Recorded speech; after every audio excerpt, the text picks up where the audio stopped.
Guys, সকাল সকাল একটা স্টাডি ব্লগ নিয়ে তোমাদের সাথে চলে আসলাম। তোমরা তো জানো আমি SSC group C group preparation নিচ্ছি। তো আজকে আমি পড়বো নদীর ধার, মানে কোন কোন নদী কোন কোন শহরে অবস্থিত, তো সেইগুলোই আজকে পড়বো। বেসিক্যালি ভূগোল পড়বো আজকে। তো চলো পড়া যাক। আর হ্যাঁ, তোমরা এসএসসির জন্য কিভাবে প্রিপারেশন নিচ্ছ, কি করছো না করছো আমাকে কমেন্ট করে জানিও। আর তোমাদের যদি কোনো কিছু সমস্যা হয় কোনো কিছু নিয়ে, তো আমাকে কমেন্ট করো, আমি যতটুকু পারবো তোমাদেরকে হেল্প করবো। চলো তাহলে পড়া যাক এবার।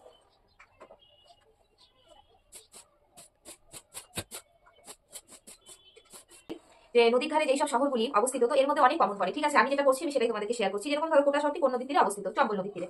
সো এরকম ধরনের অনেক শহর আছে, যেমন ফিরোজপুর, সম্বলপুর, কানপুর, উজ্জয়িনী, লুধিয়ানা, এলাহাবাদ, লখনৌ, এরকম অনেক নদী আছে যে কোন শহরের উপর অবস্থিত। তো এরকম আমাদের অনেক কোশ্চেনই আসে ভূগোলের মধ্যে, তো এগুলো আমাদেরকে একটু পড়ে নিতে হবে।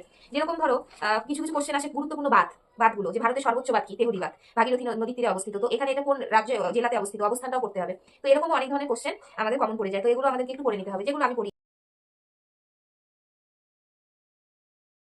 এখন আমি ইতিহাসটা নিয়ে বসলাম। তো ইতিহাসের মধ্যে আজকে যেটা করবো সেটা হচ্ছে বুদ্ধ ধর্ম, জৈন ধর্ম। তো বুদ্ধ ধর্ম, জৈন ধর্মের মধ্যে যে কমন কোশ্চেন গুলো এসে থাকে পরীক্ষাতে, সেটা যেরকম ধরো গৌতম বুদ্ধের বাল্যকালে কি নাম ছিল, এন্ড গৌতম বুদ্ধ যখন গৃহত্যাগ করেছিল সেই গৃহত্যাগটাকে কি বলা হয়, গৌতম বুদ্ধ যে বৃক্ষের তলে বসে ধ্যান লাভ করেছিল সেটাকে কি বলা হয়। তো এই ধরনের কিছু কিছু কোশ্চেন এসেই থাকে, যেরকম গৌতম বুদ্ধকে এশিয়ার আলো কেন বলা হয়, এন্ড এই ধরনের কিছু কিছু কোশ্চেন যেগুলো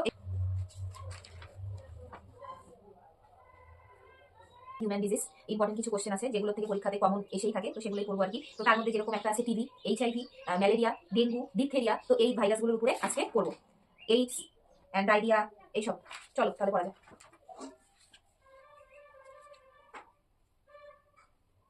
তো আমি এখন স্ট্যাটিক্স জিকেটা পড়বো। তো তার মধ্যে আবিষ্কারক আর আবিষ্কারকের নাম, তো যেরকম প্রেশার কুকারের আবিষ্কারককে, মধুকাসন তত্ত্বের আবিষ্কারককে, থার্মোমিটার, তো এই টাইপের আবিষ্কারকের নামগুলো পড়বো।